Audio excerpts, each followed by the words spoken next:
Alors, le hip thrust, qu'est-ce que c'est? Le hip thrust, c'est un mouvement de pont, en gros, d'élévation de hanche, comme le pont qu'on pourrait faire au sol, sauf que là, on va avoir le haut du corps qui va être sur une surface. Donc important, ça doit être une surface stable, ok? Ici, mon banc est un petit peu élevé, mais moi, j'ai pas forcément grand-chose d'autre. Dans les salles, il y a des fois des bancs qui sont faits pour ça.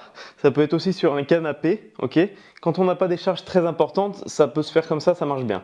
Donc là, pour venir me positionner, on part, on se met contre le support, on vient avancer ses pieds, on pose bien, ok, les épaules doivent être bien sur la partie du support, stable, ok, faut pas qu'on soit comme ça en limite, juste à la limite de la nuque, faut qu'on ait bien l'arrière des épaules qui soit dessus.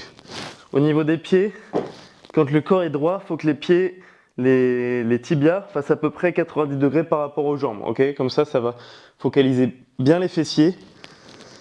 Donc là, on va descendre comme ça.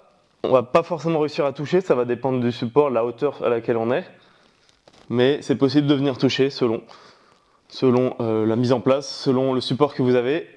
Ok, ça c'est le mouvement, sans poids.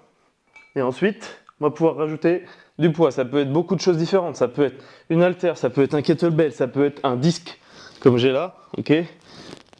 Soit on vient le poser ici, ok, et on le tient. Soit on peut le poser à plat, selon la préférence. Moi j'aime bien le tenir comme ça. Si c'est un kettlebell, un haltère, ça sera peut-être plus facile, plus simple qu'avec un disque. Ça va dépendre du matériel qu'on a. Évidemment, après il y a la version avec la barre quand on veut vraiment charger.